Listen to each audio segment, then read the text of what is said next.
What's up, everyone? Welcome back to the RP Experience. I'm your host, Andrew Regenhard with Real Producers, and today we're going to be talking with Chloe. Can you please say your last name so I don't butcher it? Of course, my pleasure. It is Chloé de Maleissye-Melun. Yeah, what she said. Yeah, I'm not going to be able to get that one. I try a lot, but that one's I had high hopes for you. We're going to go with Chloe. We like Chloe. She's one of our top producing agents here with Premier Sotheby's International Realty. Chloe, it is great having you on. Thank you for joining us today. It's my pleasure. I'm excited. So Chloe actually got a real estate license in 2016 while she was working at a boutique wine parlor, but later discovered that she wanted to place her focus on real estate full time. Chloe has a strong passion and ability when it comes to focusing her efforts on serving and helping others. When Chloe isn't busy with work, she enjoys exercise and fitness, and as well as traveling and visiting friends and family all around the United States and outside the United States. So welcome onto the RP Experience. Thank you. Thank you for having me here. It's a great pleasure. Love it. So we're going to be really talking and discussing different things, a couple of things of your passion, obviously, fitness and health, which is important to you, but also we're going to be talking about marketing, and you're a big proponent of marketing. We're going to talk about that, how that can benefit the agents and different businesses as well. So Okay. We're excited. Chloe, I think you were, if I'm not mistaken, I remember when I first sat down with you, that's not actually your full name. Can you give the listeners your actual name? This is impressive. I believe you have multiple names. I do. I have 11 names total. My full name is Clotilde Marie François Henriette Tardu 13 de Maleissye-Melun. Okay, so please explain, how do you have so many names, or what? I'm Andrew, confused. you have no idea. I have 3 brothers. They have just as long as names as I do, and I cannot tell you what their names are. I know part of it because we share part of it, but the French culture is very historic. Yeah. So we take names from our family members that have gone, deep centuries and centuries ago, and we keep it alive by keeping it in our name. Oh my gosh, I could not remember that. I mean, I guess if it's your own name, you have to remember it, but that's incredible. Yeah, I just learned it yesterday. Before you're like, well, I got to get on the podcast and talk about it. I Yeah. should probably remember it. Yeah. That's yeah. awesome. Well, let's get these listeners a little bit up to speed. Okay. Who are you, Chloe? Tell us a little bit about yourself. When I was listening to your intro, I was just thinking about everything that I've done prior to real estate. And I've done, I feel like everything under the sun. I've worked. That's good experience, right? Yeah. And then it all comes down to sales. It really does. I worked at a bank and was an assistant for wealth advisors. Okay. I worked at a restaurant, being a cocktail waitress at a wine bar. Yeah. I worked in a pub at the Mercado when it was new. Oh my gosh, really? So I grew up in this town. Yeah. I saw it grow. Yeah. Yes. And real estate was one of the last things that I ever thought I would do. Yeah. I was the last one in my family, Andrew, to get my real estate license. That's awesome. Everyone's like, You were well, reluctant. I was. Everyone is like, well, people get their license, but they don't do anything with it. Right. Now, what I could tell other agents and other people by that is, do not let any industry ever intimidate you, ever. Right. For sure. There's always a way to stand out and be great. Yeah, that's so powerful. And that's so true. I mean, sometimes you hear of these things of, oh, that's a, let's say a male dominated thing, or that's a female dominated. Who cares? Oh, my goodness. Or, hey, that, you can never break into that market because, that's only for older people and you're younger generation. It's just, it doesn't matter. They're going to say you're not going to be able to fit in X box, right? But you really can, and that's powerful. At the beginning, when I was in real estate, and I did have people tell me, like, do you do really well because you're a girl? Mm-hmm. And I said, well, let's think about this. You're working behind a bar with your boyfriend. Do you bring in more money than he does? I don't think so. That's true. I guess you got a point. So, well, we're excited to have you on. First thing we want to talk about, because we know this is a huge passion for you, is your health and fitness. So, what do you enjoy most kind of about your workout routine, and what is your workout routine? I'm actually, I know this might be a very unpopular thing, but I'm big into cardio. Okay. Cardio.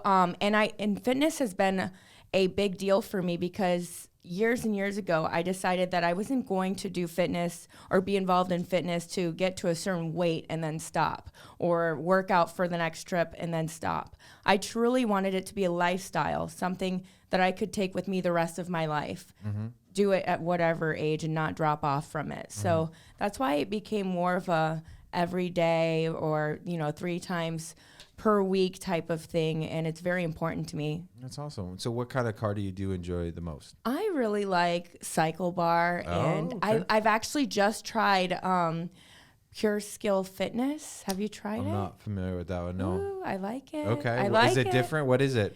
It's kind of like an Orange Theory in a sense, but I just like the local vibe there. Yeah. I don't believe it's a franchise, but it may be. Okay. But it's right at like Food and Thought towards downtown. Oh, I know what you're talking about. The people who own it are so nice, and Nice. I love the workouts. So it's fast-paced cardio, but weights and heavy duty. Interesting. That's cool. I have to admit, I did a switch. I was always the typical go to the gym, and I guess you'd consider like bodybuilding like workouts. I never did bodybuilding. I don't even have the body for it. But like I would do those workouts, right? Like the routine. And finally, my good buddy owns a gym, and it's a CrossFit gym, and he's like, you should give it a try. And I have to admit, it's so much more cardio built in with the strength training, and it's amazing, and I really do enjoy kind of getting my heart rate up. I enjoy the fast pacedness of it. Like it's an hour workout, maxed out, and I'm dead after, and it's so great. And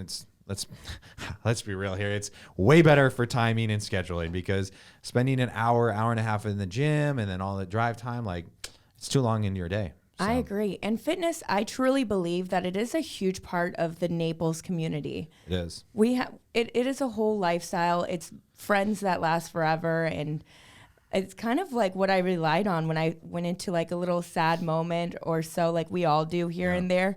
It's like, well, I can always wake up, go to the gym, or go to my Cycle Bar, see the same people. They're happy. Agreed. And it's a little community.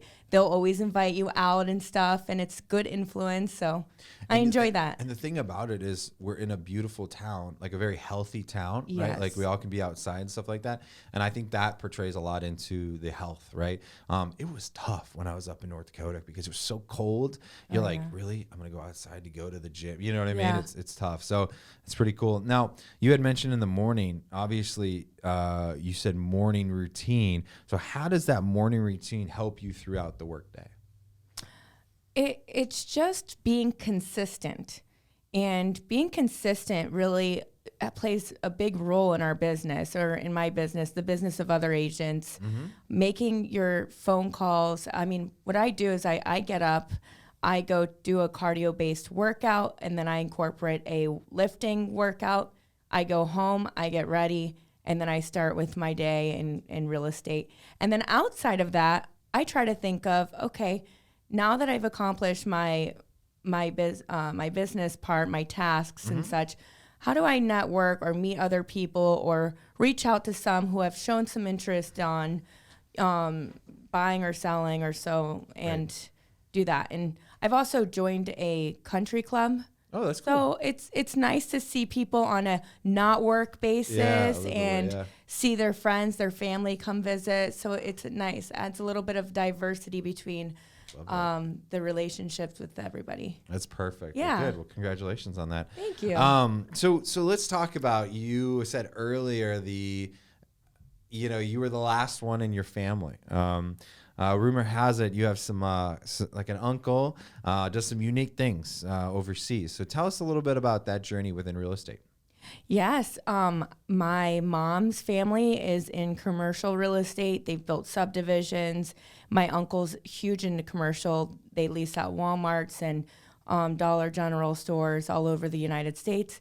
My brothers got their real estate license, and my uncle, he is a castle realtor in France. So A castle realtor. Castle realtor. So how you choose a property from his website is you do it by region. You do it by region, and you highlight. It's a map that highlights by the region of France, and then I'll have to send you the website. That's pretty cool. Just so that you can just play with it and see what you think. Castles. Yes, there are castles, there are manors, there are, homes and farms. There's tons, but he does that. He does very well. That's so cool. Castles probably are not cheap. They're not cheap. The upkeep is the worst of it all. Usually people who own castles will maybe renovate or section off a certain section of the castle and deem that livable. And the rest of it kind of is just ignored or like looks nice, but cool. they can't heat the whole castle. It's just too expensive. You can only imagine. I mean, it's older, obviously. Yes. So all that upkeep in general because of the age, but it's a castle. I mean, interesting. Yeah, you've got like 6-foot walls. It's huge. It's crazy. That's probably pretty fun. That would be a cool showing that I'd love to tag along. Yeah.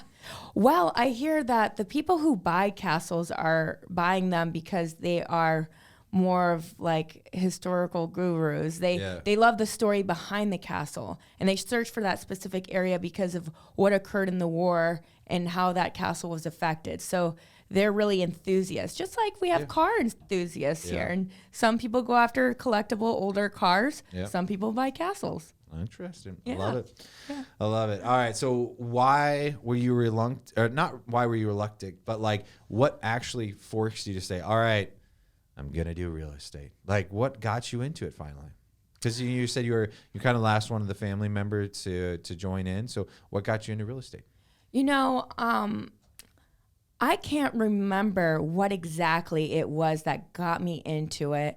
Maybe I was just like, I'm going to give it a shot. Why not? I was doing everything in sales under the sun. Why not this be one of them? Yeah. But because I was told that so many people fail from it, it motivated me to give it a more of a harder try. Yeah. And with that being said, we often get told in many different types of sales markets that, be careful, it's saturated. It's saturated with lots of great agents out there, maybe like hairdressers. Yeah, it's saturated. There's a lot of girls doing hair out there. Do not ever, ever let anyone tell you that you can't be the best. Yeah, I'm into that. It's awesome. So what's the most rewarding part about real estate then? The rewarding part is I just love the start to finish process of the transaction, and it's a big deal. These are huge investments. Too. Yeah.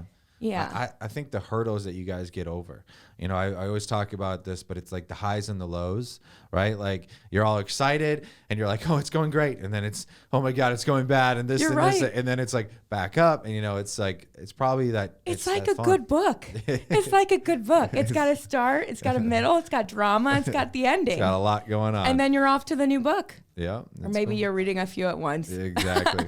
Or listening. Hey, look, we're on a podcast. I like podcasts. Okay, yeah. That's true. So let's talk a little bit about what you're doing probably more than other people, right? And you're very passionate about, which is marketing.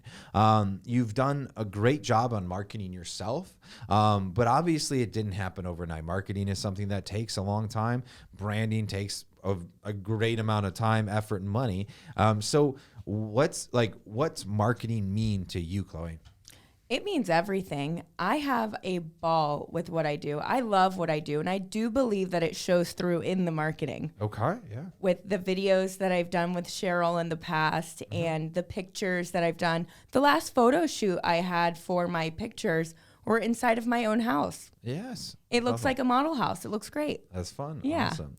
So you're using the marketing obviously to gain the clients and different things, or you're helping the marketing or helping the clients with marketing to sell or buy right property. So why so much marketing?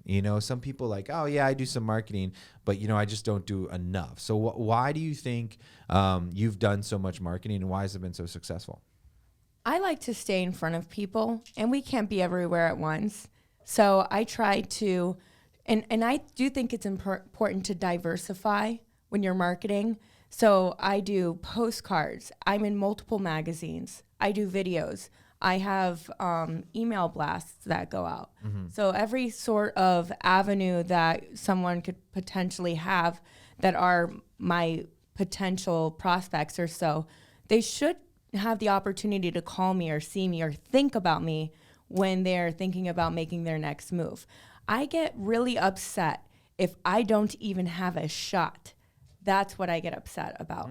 Interesting. Yes. Yeah, you don't. At least you're not giving the opportunity, right? Yes, I want an opportunity. So that's what I'm doing with my bold marketing, is providing myself with the most amount of opportunities that there are. Makes sense. And it pays for itself, Andrew. It really, really does. Yeah. It does. Yeah, it pays for itself. I mean, obviously marketing is not cheap, but when you get multiple listings from the marketing you do, it's gotta come back in the end, right? When I'm on an appointment and they're like, "Oh, what kind of marketing do you do?" And I'm like, "Oh, I'm so glad we're talking about this already." I show them all the marketing that we do. I also talk to the clients and say, like, "What do you want to do?" Yeah. So I actually get them involved in the creativity if that's what they want. They're like, "Oh, we should put cars out in front of our house, or we should do photographs here, or we should make it zoom in like this or zoom out like that, or we should put pictures in this magazine." So I really like when they become my partners and get on board with the creativity aspect of it. That's cool. I love it. So you're getting their opinion, not just telling them what they should do. Yeah. Interesting. And I can show it to other people and be like, "You know, your neighbor, this is what he chose. He did this. I can't take the credit for it." Right. And they like that. Yeah, that's powerful. All right. So why would an agent not market then? I think it's short-sighted. I really think it's short-sighted. I don't think that I can hear someone say that they cannot afford to receive the next deal. Okay. And that's what I feel is what I hear when someone's saying that I cannot afford marketing or I don't want to spend it on marketing. Right. It's important. I truly believe in it. And I think that there is marketing out there that you can get. There's like $70 a month on email blasts that you can make yourself. So there is absolutely zero excuse not to be marketing yourself. Right. That makes sense. And if you want to, I think like if you're specializing in a certain area, the best bang for your buck on marketing would be a postcard that represents you. And I know you might think, "Oh, it's cheesy," but when people gain to see your face around the community and they receive the marketing on, at their door, and then they see what you're sending them via email, you're gaining trust that you're in it here full time for the long run. Yeah. You're not just, "Hey, I want to do one transaction for you and see you later." You're going to be like, I'm the realtor of this area. So when you're ready to sell, I'm here for you. Right? You're showing them your loyalty to the business. For sure. And you have stake in the game. Yeah, 100%. Love it. All right. So you had mentioned this a little bit, and maybe it is the kind of the postcard or the email or whatever, but like with newer agents, they maybe they're a little tighter on their budget. What would you say would be the best way they should start in regards to marketing? I would say start by specializing in a small area. Okay. A small area. Maybe it might even be your own neighborhood. Yeah. Okay. And send an email blast. If you can receive an email or postcards. Yeah. But the most organic way that you can meet people, honestly, is being involved in that community. Okay. Being involved. So going to the open houses, introducing yourself to people. Yeah. There's a lot of homeowners or neighbors that walk into open houses all the time. Yeah. Sorry, I gotta just. We'll cut that out. Don't worry. Okay. Yeah, no, I completely agree. Just getting out, doing the things that people usually would do to build, let's say, relationships or meet people are how you're going to gain relationship for business too, right? It's a personal, sometimes it's business, sometimes it's a mix. I also hear people say, like, if there's like, you work out at this gym every single morning, don't keep it a secret that you're an agent. Yeah. And you talk to people, and that's the area you're interested in helping people because they have something in common with a similar passion like fitness than what you do, and you happen to be a real estate professional. Yeah. So just getting out there, wherever it may be, and it's going to have to be probably pretty organic if you're new and you're working with a limited amount of resources. Agreed. But the least expensive way would just to personally go out there and meet people, network with people, get the word out there organically. Yeah. And then once you receive a little bit of reserves, start those postcards. Yeah. And that's the thing that I think people forget is that when you start, probably start selling, you need to think about taking that and reinvesting in for the future growth. Right. So yeah, that's smart stuff. So another good idea just to add is know how much each property costs you in marketing. So how much do your photographs cost, your postcards cost, and that way you're grabbing a hold of what your marketing is and it's organized. Yeah, so you can kind of track the ROI and whatnot. Yes, absolutely. Makes do you increase certain areas? Do you decrease it? Yeah. Be analytical about it. Mm-hmm. Perfect. Well, good. Well, let's chat about the 3 questions that everyone gets. All right. So the first one is a very challenging one. It's how has a failure or an apparent failure set you up for a later success? And do you have a favorite failure of yours? That is a very tough question. As an entrepreneur, we see failure as opportunities. So I don't have a bad relationship with failure at all. Let me ask you then, I'm going to re-preface it because you said every failure becomes a learning experience. What was your greatest learning experience? That is a good one. Wow. Let me think. Trying to stump Chloe. Yeah. Okay. So you can think about it. We can take the pause out. So it will be like I'm trying to stump you, and then you'll go. So okay. Yeah. All right. I would say a mistake that I learned in my own business was in it. Let me think here. I want to tell a story about something that happened that changed my business into something more organized and something more powerful. And a lot of agents won't do this. All right. So I had a meeting with a client, and they were looking to buy and they were looking to sell their home. And I was working with them, but I didn't really realize that they were talking to, and maybe I was just naive or felt like a little bit stronger with their connection or so. But I didn't think that they would just buy without me and list without me, right? But hello, agents, we've all been there. We've all been there. Right. But it was something that personally, maybe personally, because I put a lot into my business. Right. But it left me like feeling a little like a speechless. failure. Like you felt internal. Yeah. Absolutely. I felt like a failure. Right. And I felt a little cheated. Yeah, exactly. Yeah. And from that point on, my business became a little bit more structured. Right. Structured. So I would have a conversation with people, and I would invest a lot in like lead generating systems. And I would have a conversation with people and say, hey, yeah, I know a lot about this area. There's a lot of value that I could add to you. What places are you thinking of? So it basically, that conversation became kind of a consultation. Yeah. On the phone. And I said, well, I would love to work with you, although I have to stay committed to the clients that sign the buyer broker agreement.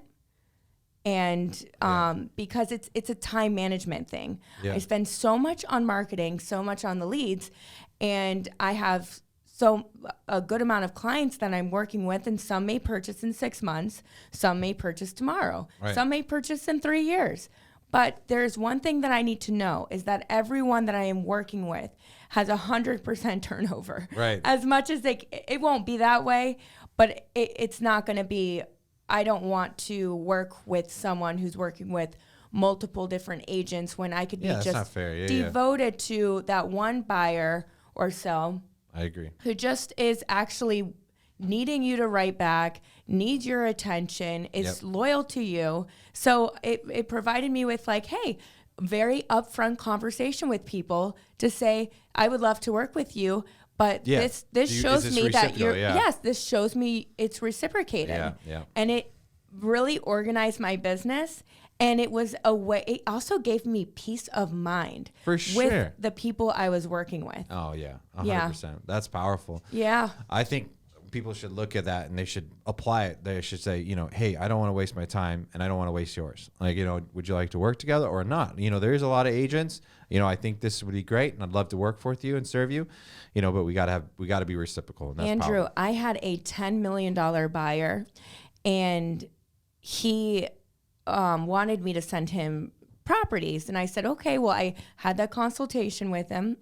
I sent him the introductory email with the buyer broker agreement. And I told him in the consultation about how my business is structured and the formality of it. And he told me up front that he was working with multiple agents and mentioned, you know, big agents' names. And I said, well, I can appreciate you being very upfront. And I'm pleased that you do want me to send you properties, although I will not send you one property unless that buyer broker agreement is signed. Although if you have any questions or anything, I can help you when I'm not helping other clients, but it has to be strict. It's like some of these top buyers need to be said no. Yeah, exactly. All right. Well, Chloe, it has been amazing. We're already out of time. Thank you so much for joining us today. It's been an absolute pleasure chatting with you. It's always a pleasure. Always enjoy seeing you. Oh, thank you, Chloe. Yeah. Well, as always, RP Experience, extremely thrilled to have you on here. We're here at Venture X at the podcast studio. Don't forget to like, subscribe, and stay tuned for the next episode. Thank you.